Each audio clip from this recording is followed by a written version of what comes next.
Welcome to Trust the Journey. I'm Melanie Curtis. And I'm Jason Maletsky.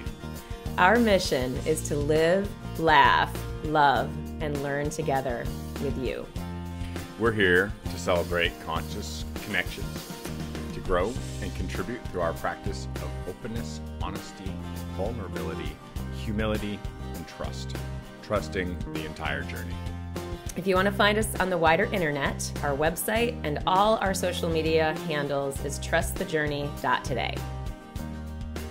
Right on, family. All right. Thank you so much for being with us as always. Here we go. Cool, guys. In this episode, we are talking about music and dancing. Awesome. I'm so fired up just about that alone. Yeah, we're going to be talking about music and dancing and the value that we've taken from both and just kind of deep diving on those two topics. I love this. I'm really excited. Easy we talked topic. about talking about this a couple weeks ago and we chose something else, but for some reason it's stuck with me as something I've been excited to talk about. Very cool. When you suggested the idea yesterday, I was like, oh, yeah, that's a no-brainer. That's plug and play anytime, any day of the week. That's what I do with my friends, right? Like if I'm sitting around with my best friends on a night of just spending time with the people I really enjoy spending time with, that's what we talk about. Oh, what better thing? I want to hear more about those conversations because obviously music is such a huge part of your life. I feel like the dancing is is a bigger part of my life, but I don't even know. I really just want to hear more about it from you because it's such a huge part of your life.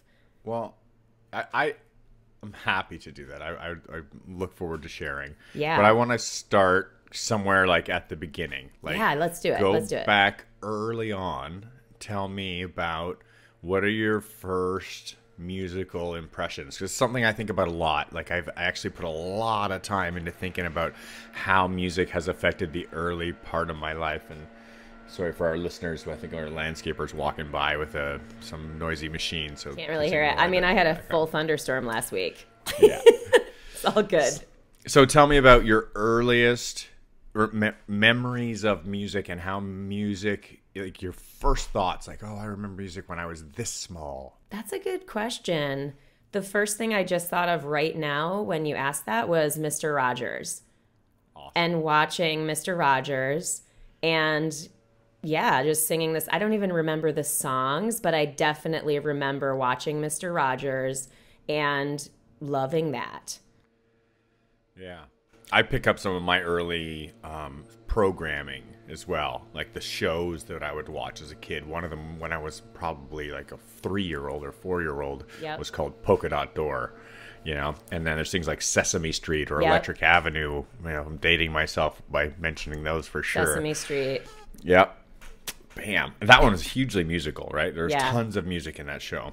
And I also pull in things like my mother's singing to me. Mm-hmm. My mom would sing me nursery rhymes and lullabies and stuff like that. My mom, still to this day, we sing ridiculous songs that are nonsensical. Like I love that. I sing to Matil. I like just random songs like, you're the best girl in the whole wide world. Like just like super stupid stuff. No. But I always I'm delighted at my own like self and my own enjoyment of that nonsensical song. Like it genuinely brings me happiness that I, for whatever reason, am in that moment called to sing to Matil. It's funny. And my mom does that all the time. I love it. So, I mean, we're heading like straight to the key point of the conversation, in my personal opinion.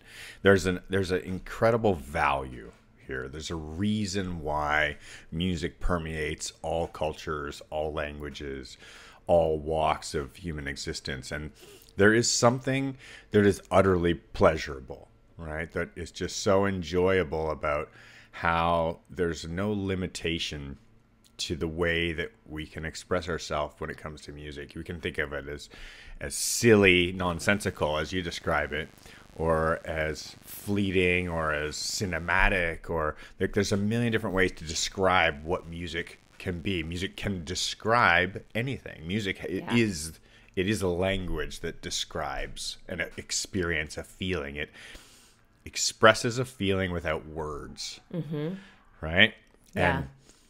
And that transcends like English or Spanish or French or some written language, and just puts it into a sense of it's just a feeling. And how am I feeling right now? How does this sound portray an experiential feeling? And everybody gets it. Everybody understands.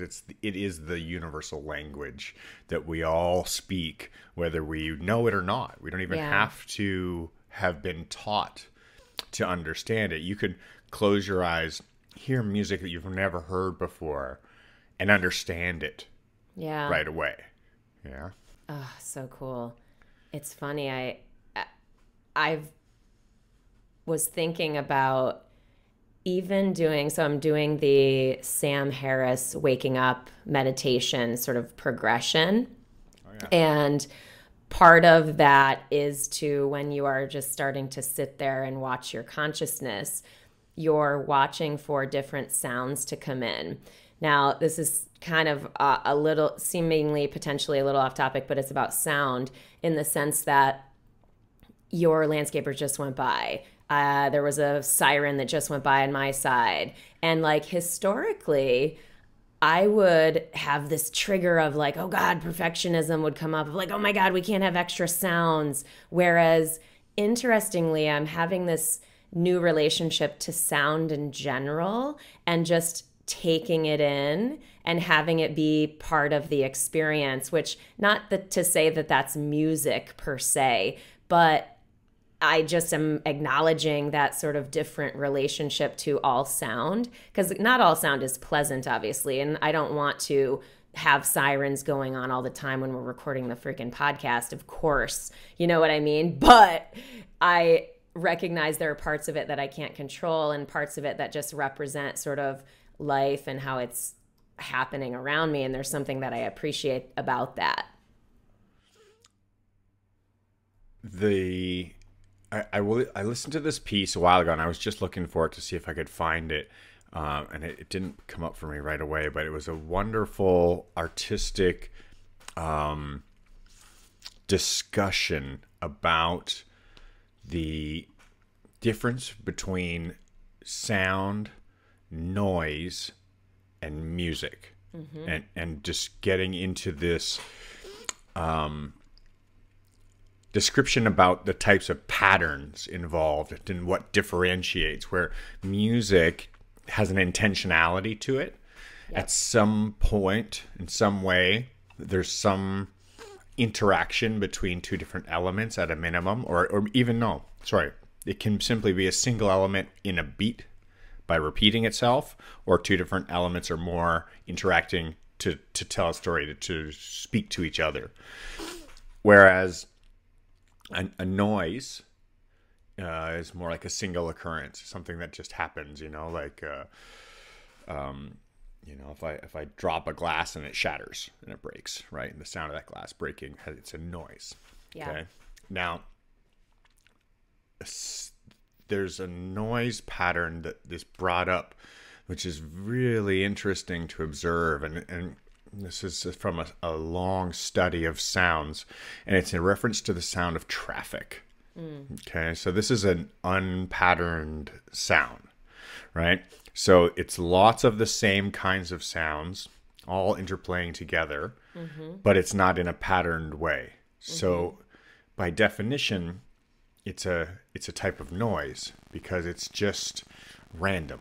There's no choreography to it. There's no organization. There's no intentionality in the patterning. It's not speaking to each other per se, except maybe the sound of a car horn beeping at another car. But with that, the author, that I wish I could remember his name right now, who had shared this piece, was referring to how much he enjoyed the kind of white noise effect of traffic, because it doesn't communicate, because it doesn't tell a story, it doesn't bring your attention on a rhythm, on a beat, or have any structure. It just becomes like an ambient tone. There's just a kind of a hum to it. you know. And I'd never considered that before, and it really made me appreciate sound. Yeah. And so ever since watching that, I think the first time I encountered that was maybe at least 15 years ago. And since then, all noise, all sound have all had some value where I can always hear that it's like, oh, is it operating in this place of like some ambient texture to the environment? Yeah. Or is it falling into the side of music? And I feel like music has some communicative intentionality to it, has some story to be told, some emotion or feeling to be expressed. And that's, yeah. It's cool. So fun. I, while you were talking and sharing about the idea that it's the differentiation of it, the patternedness, it made me think of something, a project that I worked on when I was studying abroad in college in Australia. And I was in this music class, and we had this, it was basically a performance project where we were going to create something and then share it with the group. What I did was I organized like 8 of my friends to come in, and each of them had a sound that we would start. And so it was like, bow, what up? You know, like one person was that, one person was, oh, you know, like just basically like sounds, but we put them all together and it became this really cool, like building team, unified song. And I sang over top of that bass line rhythm, which was just, it's one of the coolest musical projects I feel like I've done, only because it required my friends to say yes to be performers in this sort of weird way. And just the fact that that occurred and we were able to do it and we did perform it, which at the time for me was like still quite nerve-wracking, and still to this day is quite nerve-wracking to do something like that. But yeah, it was cool to bring random sounds together, to choose them and to say, oh, well, we need something maybe with a higher tone here because we have this that's a lower tone, and we maybe need something more staccato, or this one can be a longer, more elongated sound. It was fun to do that. Mm-hmm. But it was out of nothing, you know what I mean? It was just chosen random sounds that became music. And that's always how it is, right? It's just patterning of whatever it is that catches your attention, that feels like it's going to have some kind of a balance or an interplay together. I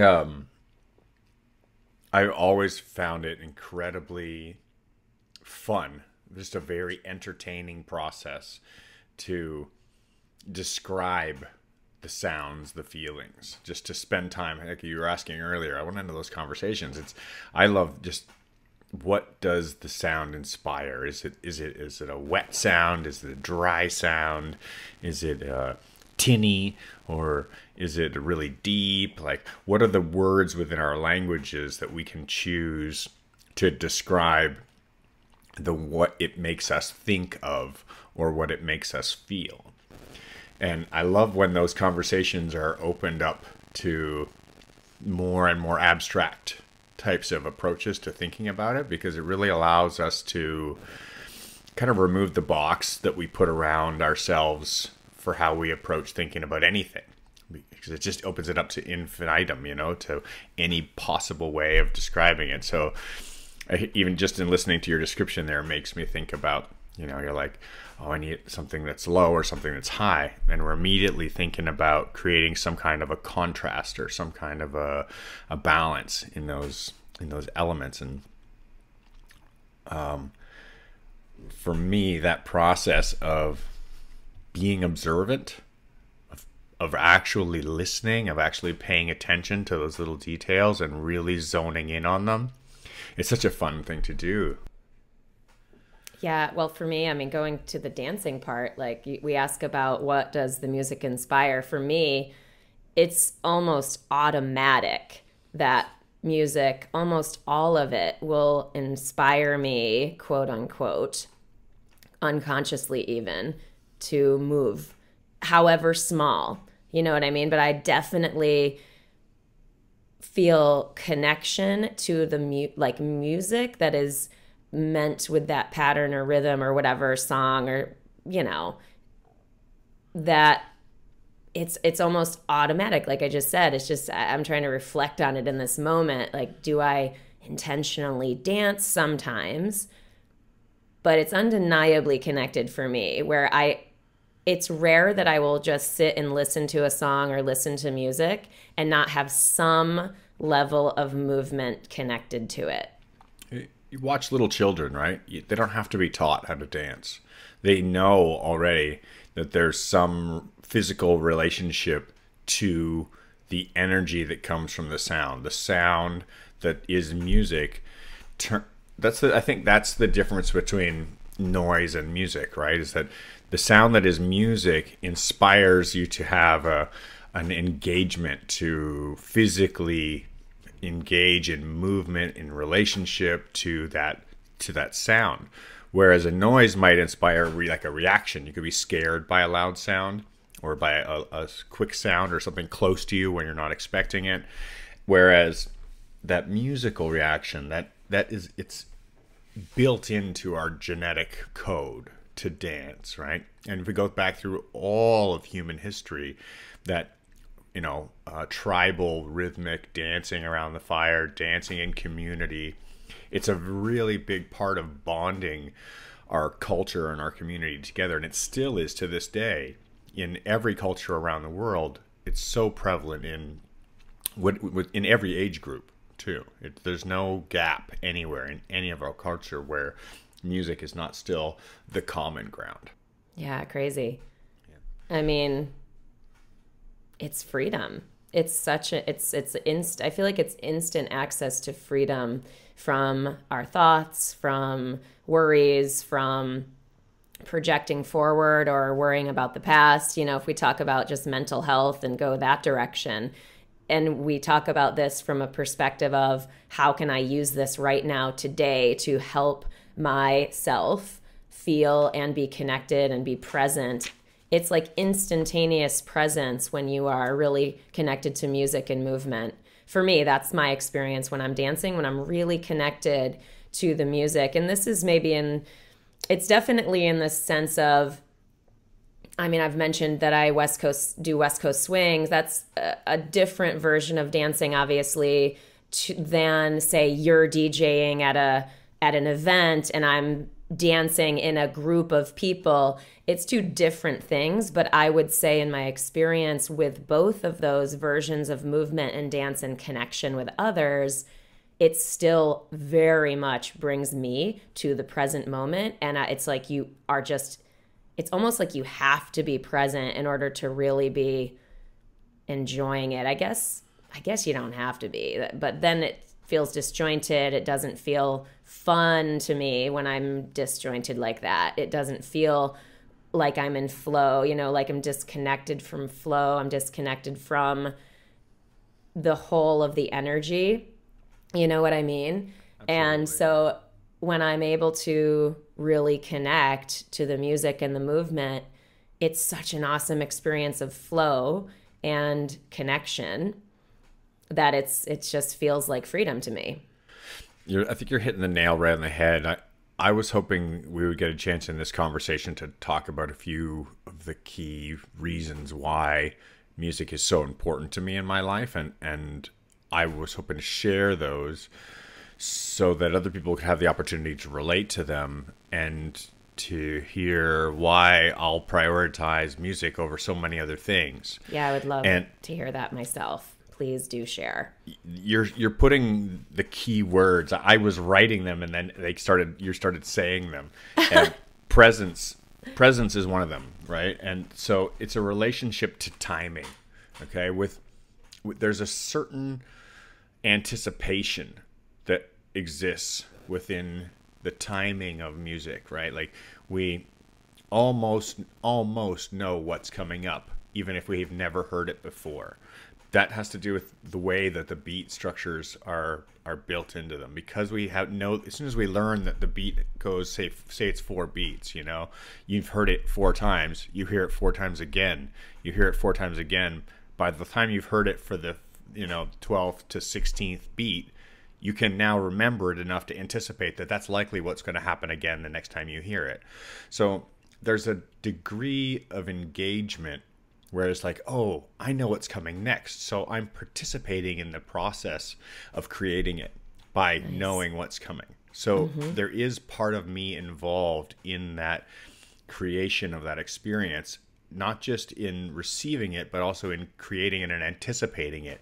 But we have to wait for it to occur. You can't get to it early. So you have to be in your present moment, in the acceptance and the observance of that music. You can't like skip ahead and get to the end kind of thing. And at the same time, there's a freedom of being present to the pace that it's moving at and not being able to adjust the speed that it's moving at. You have to just let life go by at the speed that life goes by at. And that's the whole enjoyment of it. And it's right on the title of our podcast here of Trust the Journey of, okay, I'm going to have to wait for this next 16 beats to go by before I'm going to get to that crescendo at the end where there's going to be this rhythmic expression that's going to engage, and I know it's coming and I'm getting excited about it building up. And so there's this emotional relationship that goes on because of this certain level of predictability. And this goes back to that same discussion as to the difference between music and noise. When it's completely unpredictable, there's no emotional relationship to it. But when there becomes this certain amount of balance between predictability and unpredictability, now we start having this ratio of beautifully engaging experience. We need to have a certain amount of rhythm, right? Which is like, okay, I can predict that there's going to be this much happening, that I know it's always going to be there. And this is much similar to our own heartbeat or our mother's heartbeat, which we lived right next up against for like 9 months of our lives, right? So there's a certain amount of rhythmic pulsing that's going to be happening. And then there's a certain amount of unexpected things that are changing and coming and going at other intervals. And this is where the balance really occurs that gives us which I feel extends into all elements of our life. It's the predictable elements and the unpredictable elements, or predictably unpredictable elements, right? Which keeps it changing, keeps it interesting, keeps it fun, keeps it unexpected. It's the new thing coming around the corner all the time. But at the same time, there's the element that grounds us, that connects us, that we know we can feel comfort in, that we can feel relaxed and be like, yeah, I know this part. This is the part that keeps me going. It's the chugga, chugga, chugga, chugga of the train wheel going along. Right? The metaphors are all around us. Oh, yeah. I mean, it's such a perfect and powerful metaphor for life and so much. So for me, now I can only speak from my own perspective on any topic, but this is one of my favorites, so I'm going to be pretty hard-hitting with it.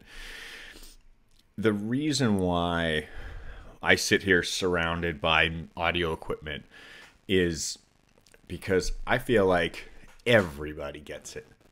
Everybody. Yeah. There are very, very, very, very few people in the world who don't in some way connect to music, right? So it's the medium from which we can all find a common ground in.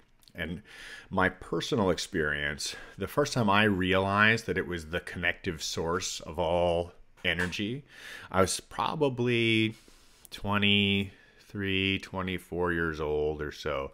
When I realized it as an adult, when I was consciously, I went, wait a second, it doesn't matter what color my skin is, what my upbringing is, what country I'm from, what my thoughts are, my feelings, my opinions, the things I've been none of this matters when I'm out here on the dance floor and everybody's following the same rhythm together.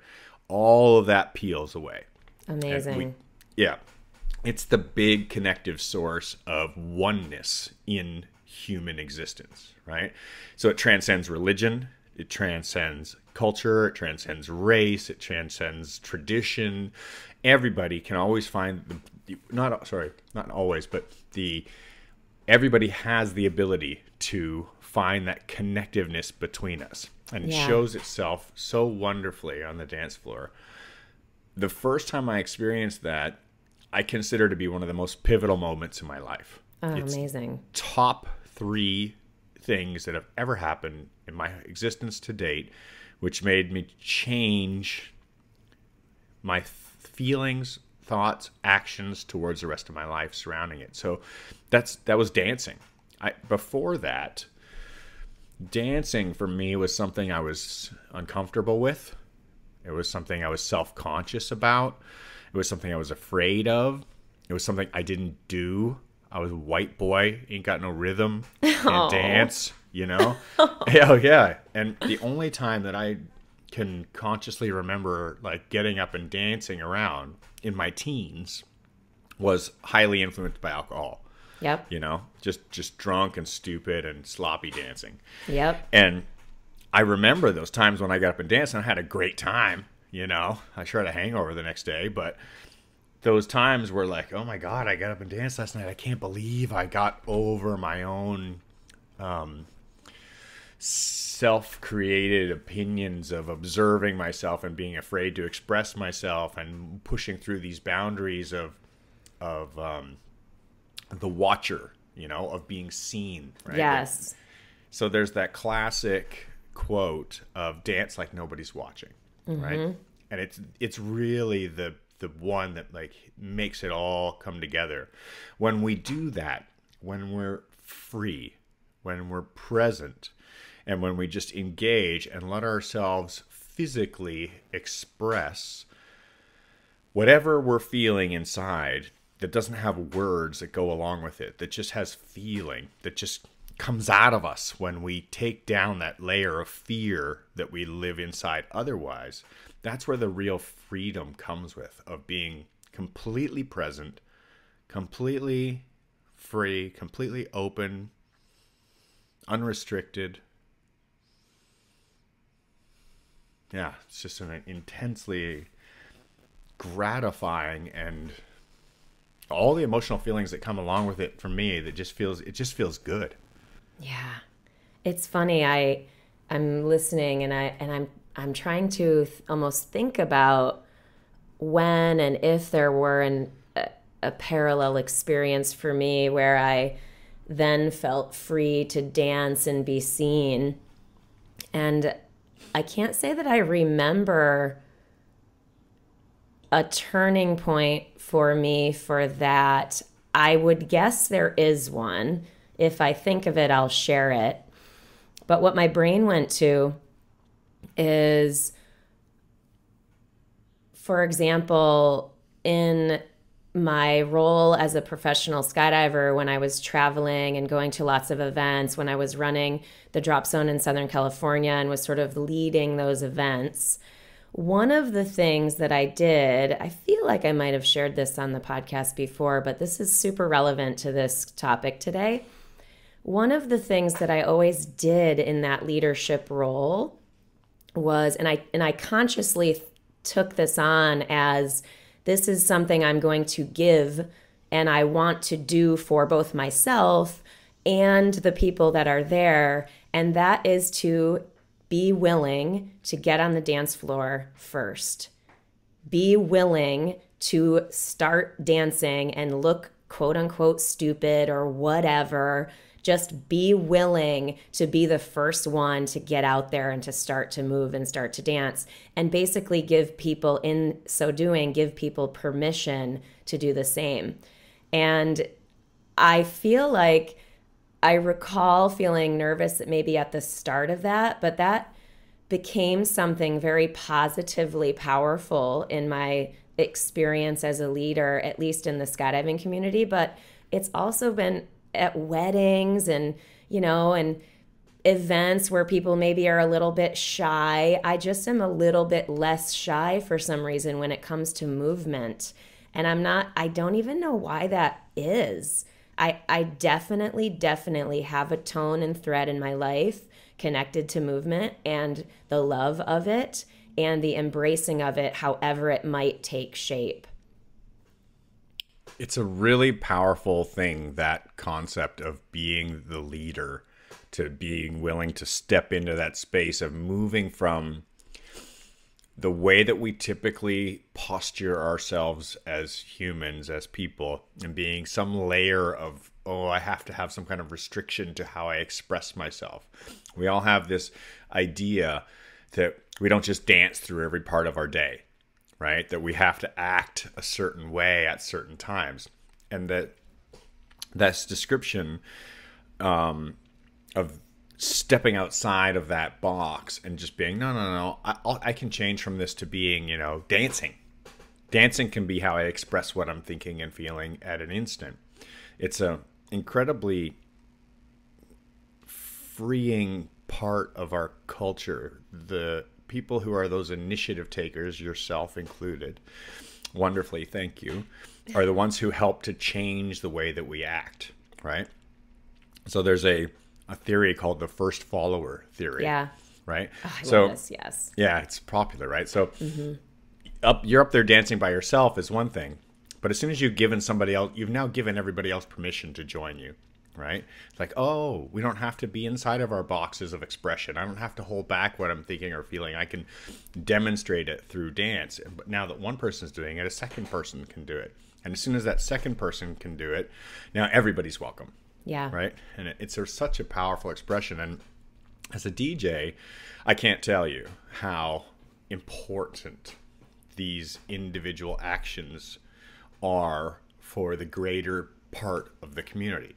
Because it is like a flock of birds or a school of fish. As soon as there's a percentage shift within the group of individuals, as soon as there's 1, 2, 3, 4, now there's enough. Now everybody feels like, oh, this is where I should be. I should join in this, and we should allow ourselves to move in this direction. It's an incredibly powerful act, and it's in some ways selfless. Yeah. Yeah. I think that's what I would feel in doing that, because it never felt like I'm always relative. It sounds so weird given the nature of my work and business and life. I'm relatively averse to, I'm really quite averse to anything that's just like, hey, look at me, eyes to me, eyes to me. Like the getting attention thing turns me off so much, but the contribution, the feeling of contributing to something positive, that is so wildly motivating to me that I'm willing to risk being seen like I'm doing eyes to me stuff, because I would hope that people would end up feeling and experiencing it as the value that I would hope it's connected to for each person witnessing it. I can't control that, but I'm willing to take that risk. Does that make sense? It's absolutely the same on both sides of the experience, whether it's the person performing the music or the initiator, the first dancer, the leader who steps up and says, okay, let's go into this form of expression, of sharing. So for me, on the side of performing as a DJ, terrified over my 20 years now of practicing this skill and this art, and still terrified to go step up, because there's so much is like, oh, is this about me being egotistical? Like, listen to what I have to say. Here's what I have to share. This is all about me. And Oh my gosh, there is so much of that out there. When it does come to music, it's very easy for it to become an egotistical expression. Yeah. Right? Because there is an adoration that comes along with this output of expression and creating this setting for our culture to move away from our typical form of expression and into one that is more tribal, that is more ancient in our experience as humans. So the exchange on either side, whether it's the musician or whether it's the dancer, they have an equal role, right? The first dancer to step up and say, I'm going to dance now, has the exact same amount of share, of care, of balance. The person sending out the vibration, there's the person receiving the vibration and sending it back again. So it's a circular energy that starts to happen. And I think that for me, being super hippie, spiritual energy guy that just loves this, like, what's going on in the greater universe outside of ourselves and how do we all play into it. This exchange of energy, I think that it creates a context. It creates a space in which we can be safe, in which we can feel as though we all have a place, in which we can feel as though all of our energies and values are equally weighted and merited, and that we can be free within that space to be ourselves completely. Yeah, it's powerful. It's beautiful. I am deeply grateful for those experiences. And what's fascinating too, from an energetic standpoint, is that when I have had those experiences of that circular connectedness where it's the music is happening, the dancing, the floor is filled, and I'm a part of that, however we want to describe it. Yep. It is undeniable in my experiences of that I have energy, like unlimited energy. It's almost like I can dance for hours and hours and hours without even stopping. It's crazy. Like, it's a notable, and listen, I have a lot of energy in life in general, so I know that about myself. I'm not saying that I don't have energy in other times, but I would be remiss if I did not note that in this conversation, that when it is, and it becomes that really connected experience and that cyclical connected relationship, yeah, it's off the hook. High energy. Even if it's slower movement, you know what I mean? Like, it's that still, like, I have energy to continue with the experience of that. And I love that. It's an incredible experience. I felt like the first time that I experienced that true connectivity, that oneness on the dance floor kind of thing, then being one with the music, being one with everybody, everything just being one energy, all expressing itself together, that impacted me so much that I definitely wanted that to be part of what I did with my life, was to help create that experience for other people. So the reason why I pursue this act of DJing is to create that space. It is to hold that space and say, here's the first tone, send out a vibration that is going to now create the opportunity for that to be received and reflected backwards. And we can just start sending it back and forth. It's like a game of energetic ping pong, right? And we play it together. I send it to you, you send it to me. You send it back to me, I send it back to you. You send it back to me, I send it back to you. And then as soon as we get that first follower in there, now it starts moving between all three, and then you get one more, it starts moving between more, and then all of a sudden it's just everybody sending energy to each other and everybody receiving energy from each other. And that's the freedom of pathways, of just being open, right? That's the feeling of openness. And it's the dance floor for me should be a safe space. Now, I have spent a lifetime looking to experience music in all different ways. And there are lots of times when the dance floor is not like this, when the dance floor has so many levels of interference. Maybe there's no room to dance, it's too full, or maybe there's a connotation connected to the dance floor where there's a sexual interaction involved, where there's some kind of sexual energies that are put into that place. Or maybe there's anger or frustration or pent-up energies that are negative energies that are being held or presented by the music or the audience, the members who are at certain points in their own energetic experience of life. So I think the reason why I'm bringing this up is it's very important to recognize that it takes a long time to find that space that is truly tuned to your vibration, to the one that's going to allow you the room to open up and be yourself. And now, this is something that I've studied a lot. It's kind of my own personal point of musical expression, is there's room within all forms of music for movement between different emotions, right? It can be very uplifting. It could be really sad and heavy. It could be really unsure, wandering around. It could be chaotic. There's all kinds of different energies and emotions that can be portrayed through musical expression. Now, are all of them going to have that connected feeling of energetic oneness? No, they're not. Are all of them going to lead you to feeling a sense of openness and of satisfaction and of relentless energy? No, they're not. Yeah. So Right.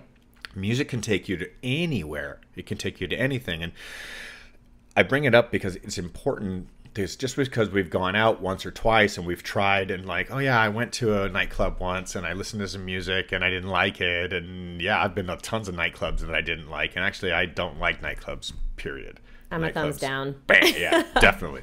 So it's rare to find a nightclub experience where I'm going to find the things that I'm looking for in the musical experience, which is the space to be able to dance, the quality of the sound, the intentionality of the space being one as held for energetic exchange, rather than, say, looking for a sexual partner or looking to get inebriated with alcohol. Yes. So all of these pieces play into the entire scenario in a very, very big way. Now, this comes back to what I'm sure you recognized when you've brought up many times about the One Love Party.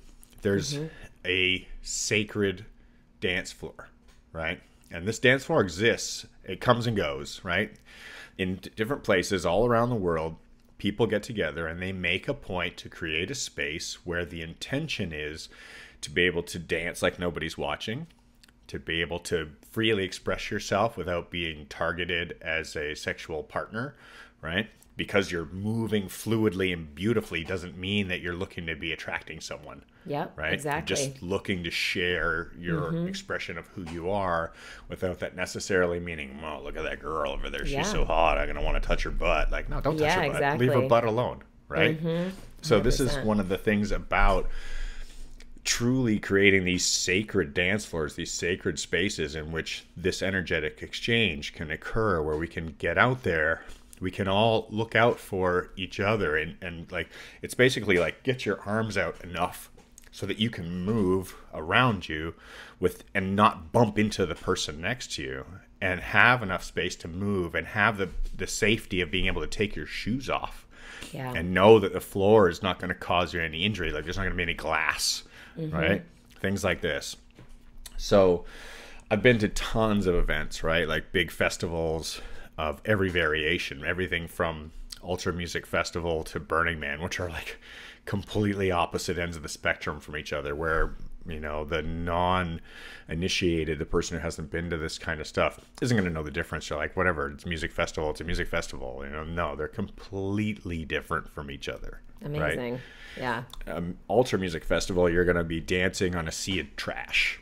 There's going to be plastic bottles and cups and garbage everywhere and concrete underneath, right? And at Burning Man, if there's a bottle cap on the ground, you're going to pick it up. Yeah. You're not going to allow that to be there. If you see that somebody had a drink cup and it fell over, you're going to pick it up, you're going to put it in your bag. You're going to take it. There's no trash can. It's going to go in your pocket because that space is to be held. Amazing. Yeah. So I guess the point of this particular part of the share is to differentiate that there are so many variations on this theme, and that I encourage people to take the time to look for the spaces that are intentionally curated to allow for dance to occur in its pure form. Yeah. There can be another example of that is like going to a weekly dance class. Yeah. You know? Oh, yeah. And I've experienced that, obviously, with my efforts. Yeah, it's interesting. The experience of that, of shedding social anxieties, it's such a fascinating experience. I'm not that socially anxious of a person. I've done a lot of work in that realm, and I've worked and lived in a lot of very, very, very social environments. And so I have lots of experiences where I don't feel social anxiety. even walking into a brand new place with whomever, quote unquote, cool kids. I'm just relatively comfortable. I don't say that as a brag. I say it as that's just how I feel now, generally. But I can certainly say my experience with dance class was fascinatingly charged with social anxiety. It was a really fascinating experience of week after week after week for like 2 years, guys, where I felt nervous. Even to this day, when I go to a dance class or event, I have a little bit of anxiety going in. But I go because I really love dancing.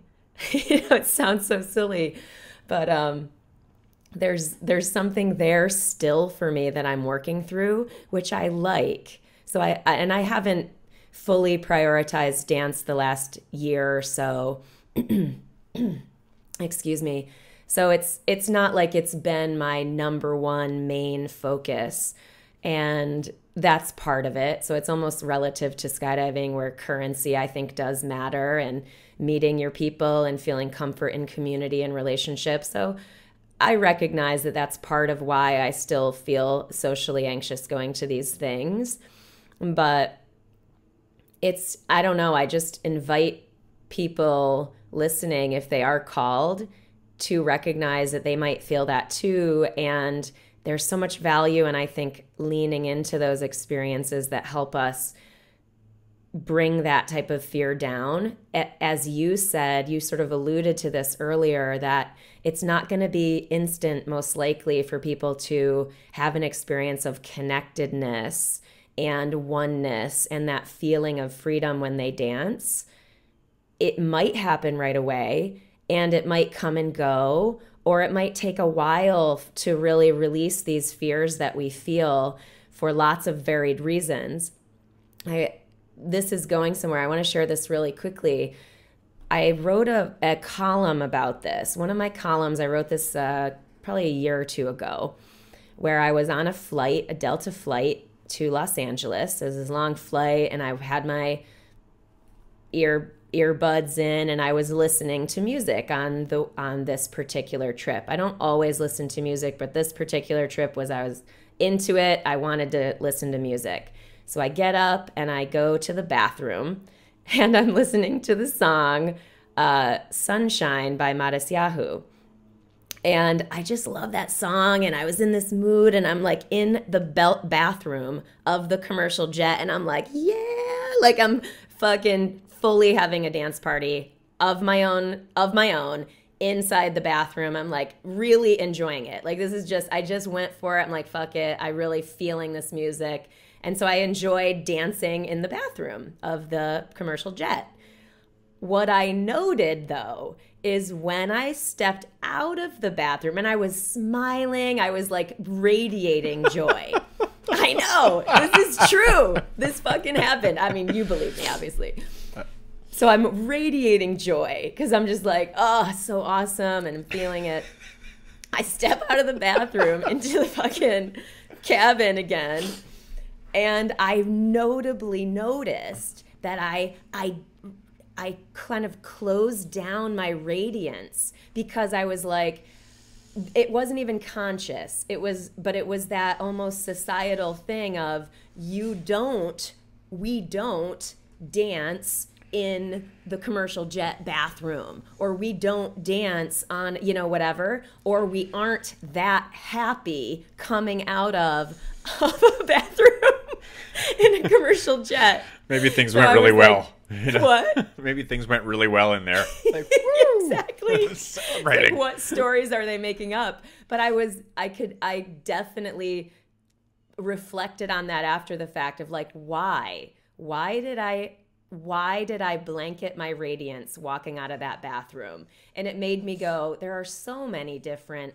societal thoughts and conditioning that we are living amongst that is entirely unconscious. You know what I mean? So, yeah, there are some things, of course, that govern our society and keep us all safe and yada, yada, yada. I'm not talking about that. I'm talking about stuff like this when it comes to expression and connection and allowing joy and allowing that joy to be seen even in environments where it's atypical. So it's just that was a useful awareness for me, because since that awareness, I've not like I'm trying to be all joyful and radiant where I normally wouldn't, but I'm just saying if I'm feeling joyful and radiant, I want to allow that if I feel the situation is appropriately allowing for that beyond the zone of where we've been historically blocked. Does that make sense? Absolutely. So what you needed in that situation was a first follower.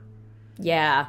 Yeah, if you had strutted your stuff right out of that bathroom door with no apprehension at all to what anybody's going to think and just strutted it down the aisle, you could have been the solo crazy person who's just like, what is wrong with that woman, right? Or, and I am the solo crazy person. This is another thing I wrote on my list, because I'm like, sometimes I feel like I am the solo crazy person when I'm walking down the sidewalk and I'm singing and I'm sort of grooving to the music. There's a part of me that is hashtag fuck the system about that, where I'm like, you know what? Who cares? It's not like I'm putting on a show. You know, it's a subdued version of like me connecting to the music. I'm not like loudly singing it, although I would entertain that idea too. Why not?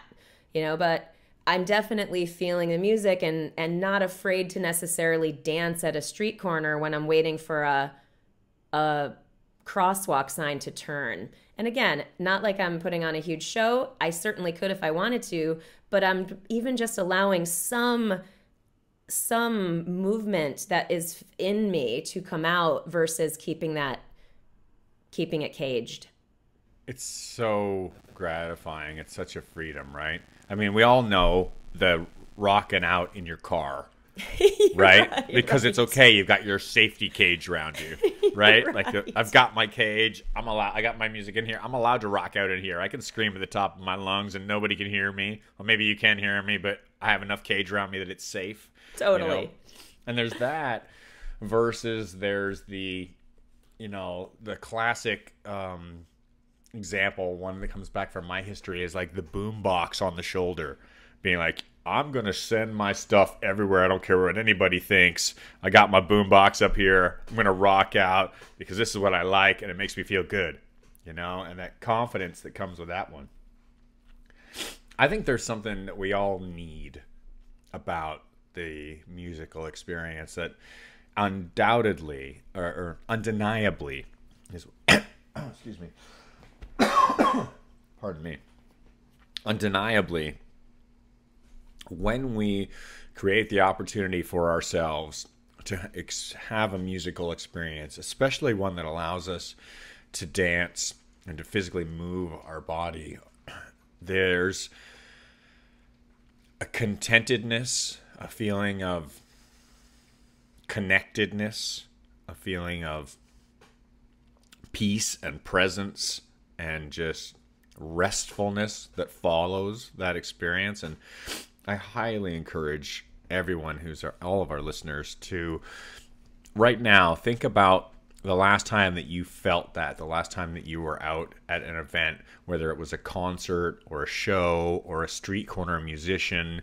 or an evening out with friends of any kind, or whether it's at home in your living room. You know, I have private dance parties here all the time, you know, and think about when that last time that you dove into a musical experience and let yourself just be in that experience was, and make a point to do that again for yourself soon.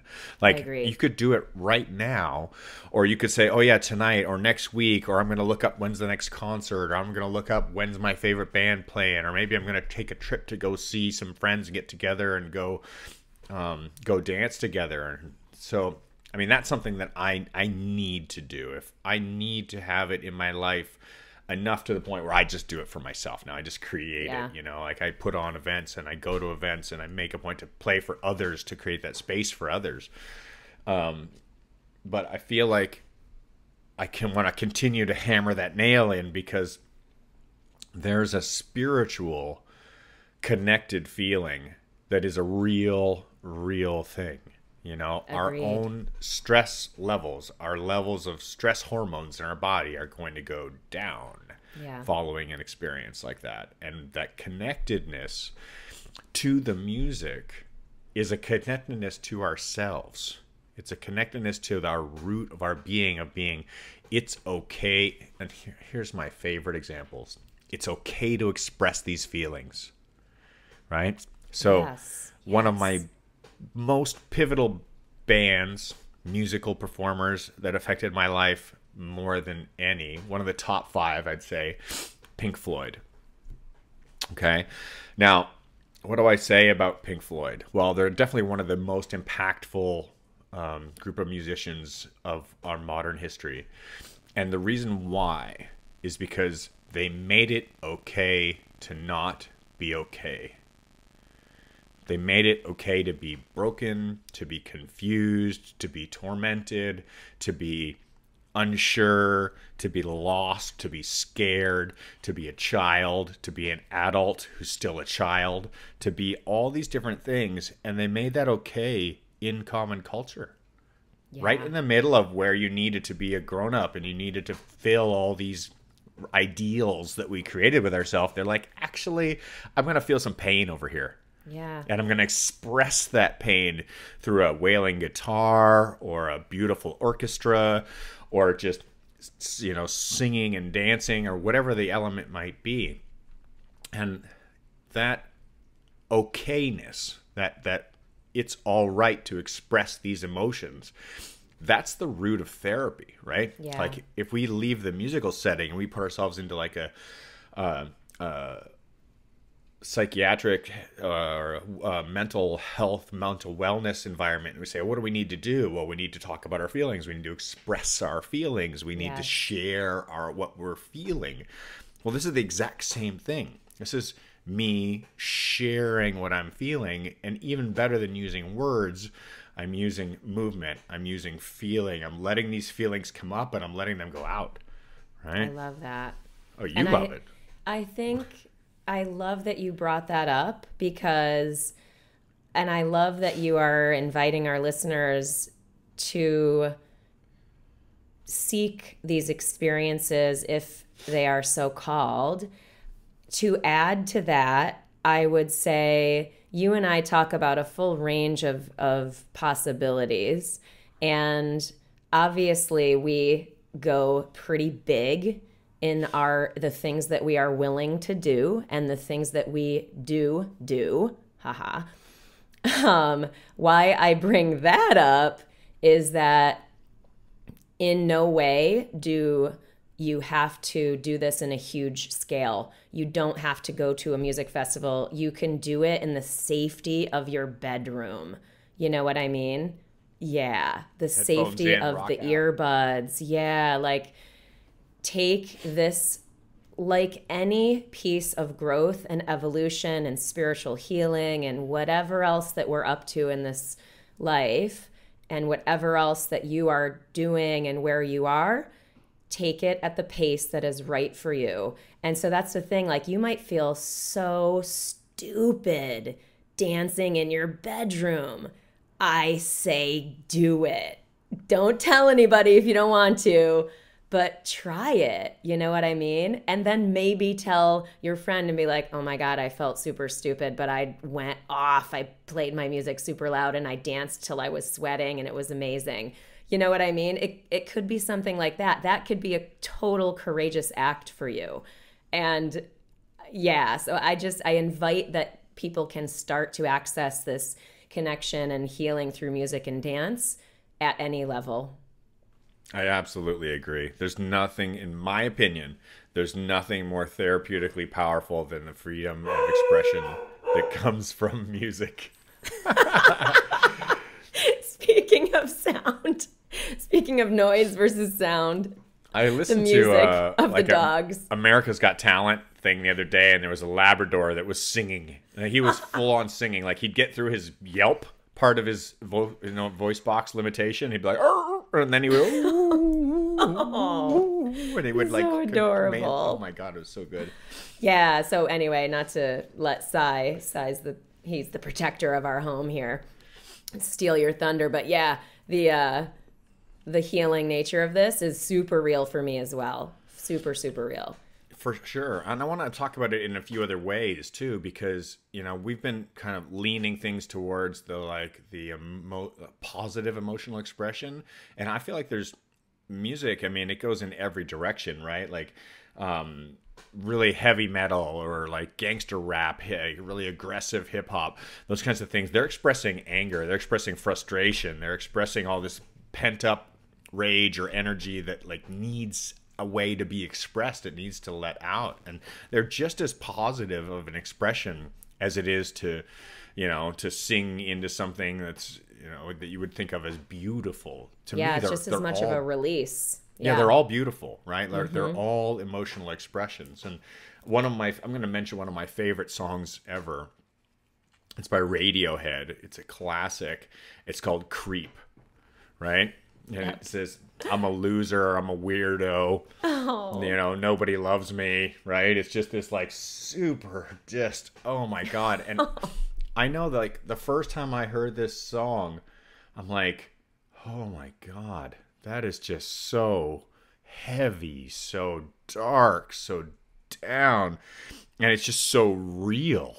Yeah. It's just this like real expression of internal dialogue that happens within ourselves sometimes, you know, and that willingness to share it and to express it and to allow it out and to have other people go, well, yeah, I have those same experiences. I have those same feelings.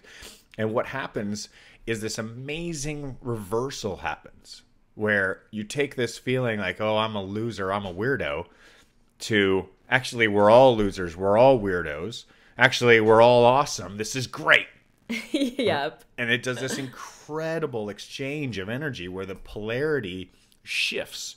It's like looking through a camera viewer. It reverses the image when you see it from the other side. When you look at it from your one point of view, heads are on top and feet are on the bottom. But when it goes through that prism and it goes through and we observe it from the other side, we now see it from another point of view, and it's no longer the same experience anymore, and it transforms into something positive. Yeah. And that is something that's worth paying attention to in ourselves. Oh, for sure. The power of being allowed to be anything is massive. That's, you know, like the healing nature of that. And that's the thing, like with a negative expression, quote unquote negative. I say that with a, you know, just sort of perceptible, commonly shared, challenging emotion or challenging state of being, that just to be allowed to have those feelings, to be allowed to be in that state can be so therapeutic in itself. To express it, you know what I mean? To express it with the intention of healing it. That is awesome. To express and hold on and white knuckle, I can't say that I'm so into that, you know, like that's where I would invite people, you know, to recognize that the expression is meant and hopefully to be a healing path for us. You know what I mean? Versus I'm going to stay in this sort of aggro, pained state if just because that's what I'm used to feeling, you know what I mean? I'm not saying it's wrong or anything like that. I'm saying if we are talking about this type of expressing as an avenue for healing, my hope is that is what it would help people do. Yeah, I absolutely agree with you. So I'm going to just to make a little change to talking about a post that I made yesterday, which it really fills me with so much gratitude and satisfaction and joy, because the willingness of people to share. And so I guess this is the same topic in its essence, is that it's about that willingness to share what you're feeling and what makes you feel, what makes me feel a certain way. And I put out a post that says, what song makes your goosebumps giddy, hair stand up, and your heart feel the love? And we all know what I'm talking about right there, right? It's that time when you're listening to music and all of a sudden every hair on your body stands on end. You feel the waves of energy going down your arms and your legs, and your emotions are speaking to you through a physical manifestation of your own body changing form. Involuntary. It's involuntary. You are not making a conscious choice to dance or not to dance, to move or not to move. Your body is standing up and speaking to you and saying, you are feeling this right now. Yes. Right? And we all have this. This is universal across everybody. And I had this wonderful amount of responses. Hundreds of people put up their own favorite song, their own track, their own, whatever it is that makes them feel, that makes them light up inside, that energy rise to the surface and show itself. And it's such a pleasure for me. I just start going one by one, playing each one and listening to each one of these different, and they're so different. They're so different. Like, you can't even believe the spectrum from one end to the other. There's Mozart concerto for piano with an entire orchestra versus an acoustic guitar and a solo vocalist. And the guy's got one string on his guitar, right? One string, just plunk, plunk, plunk, plunk, plunk, to the saddest country song you've ever heard in your life, to the most explosive, huge electronic bass music track that you've ever so all ends of the spectrum are being represented in what form of music touches you, what moves your heart, where's your energetic string being plucked, Yeah. And it's such a powerful share. So I encourage all of our listeners right now, like, take a minute. You probably got your headphones on already. When you're done listening to us, put on some music, pluck your own heartstring. You've got the opportunity to do that at any point in time. You can just reach in, hit the play button, or pick up your own instrument, pluck the string, and pluck your own heartstring at the same time, and engage in the emotional experience. Because truly, for me, and I'm on a rant because you're on my favorite topic, for me, the emotional experience is life. Life is an emotional experience. And the point of music is to evoke an emotional response. To quote one of my best friends, Fabio Castro, the point of music is to evoke an emotional response. Now, what that emotional response is completely dependent upon your vibe and the musical vibe, and whether or not they go together or whether they contrast each other. I love it. I just love it, again, as another avenue for us creating our life experience as we choose, and allowing experiences and connections to help us feel free and supported and seen, and all of these things that we've been talking about today. It's just like another thing in the toolbox, another thing in the available life experience. This is a life experience available to us if we choose it. And and often when we don't choose it too, but so awesome.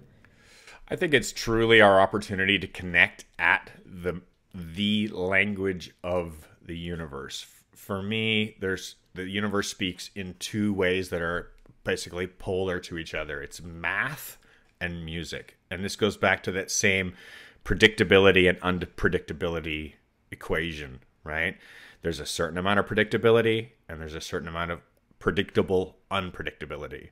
And that beautiful offset of, it's basically rational and irrational numbers, the way that they play together. This is available to everybody. This is the common ground. It's the foundation of all that is. We can all access this. It's there for everybody. It is in everybody. It's part of everybody. And I highly encourage you to spend more and more time with music, sharing music, going dancing, being involved, and creating this sacred space for music in our lives. The more we do it, the more that it connects us. And if we look at the political scene of our environment in the world today, okay, this is where I really like to kind of put the final nail in the coffin. Yeah, do it. We find ourselves very much divided when it comes to political beliefs about different topics that are on hand. If we have enough division, there's plenty of that out there. What we need is connection. right? We need ways to cross the bridge together and to find ways to all be on the same plane. And music's the way that it happens most predominantly within our culture. It's proven time and time again that who has the biggest voice within culture? The musicians do. The musicians speak directly to our heart, and they unite us as a people, as a race, as a species, as an existence. So I encourage you to get out there, engage some music, connect with others, find that commonality, find that connection that is so often missing in our modern culture, and shed away all the other stuff that we have that divides us, and take a minute to just be present to connection. Absolutely. And guys, on that note, please let us know what you do. If you do this, if you have an experience, if you've had an experience, if you have something that you think would be of value to offer to this conversation, we want to hear it. Please drop us a line. I really am excited to hear more and more from you guys. I mean, we both are, obviously, but meaning, please don't be shy, drop us a DM on Instagram, trustthejourney.today. If you'd rather send a private email, it's trustthejourney.today@gmail.com. Or on the website, again, same thing, trustthejourney.today. But I really would love to hear from you guys if you have stuff to share. Yeah. If you follow me on Facebook, you can find that post and get connected through that long list. Listen to some of those things that went up there. Put one up for yourself. I think that's a great way for us to connect as well. Yeah. Is there anything else you want to add on this topic, Jay, before we wrap up? Not that we couldn't go on for hours and hours. I feel like I had a chance to get that obviously touched some really strong emotional elements within my life. So I just want to say thank you for the opportunity to be able to talk into these topics that I feel are so, so important. If you want to listen to any of the work that I do, you can find me on SoundCloud. My page is Jason Moledzki, aka JMO. So I've got, I think, like 46 different mixes up in there now. It's starting to become a discology kind of thing. And I look forward to sharing music with you sometime soon, and just super grateful. Yeah, I love it. And I always think if something is important to us, or if we're having a certain feeling, and I mean this universally, not just Jay and myself, I mean if we're thinking something, feeling something, having an experience, it is a virtual guarantee that other people are thinking the same things and having similar experiences, or wondering about the same thing. So I am super stoked that we did a deep dive on this subject. And again, the value in my life is undeniable as well. And so anyway, guys, as we continue to share and grow the Trust the Journey family, we do invite you, if you want to be a part of the more expanded conversation, just feel free to join us on Patreon. You scroll down on the website, click the button, and that gets you into our private Facebook group, which is the Trust the Journey family, where we're talking more and more deeply about the things that we begin talking and sharing about on the podcast. So please, you're welcome anytime there. Absolutely. So please join us however you're inspired. No matter what, we would love to hear from you. We love feeling connection. That's the whole point of this program, is to connect with others and to create community, and to make it okay for us to just be ourselves, no matter where we're coming from and what our life experience has been. And remember, keep laughing, keep loving, and keep trusting the journey.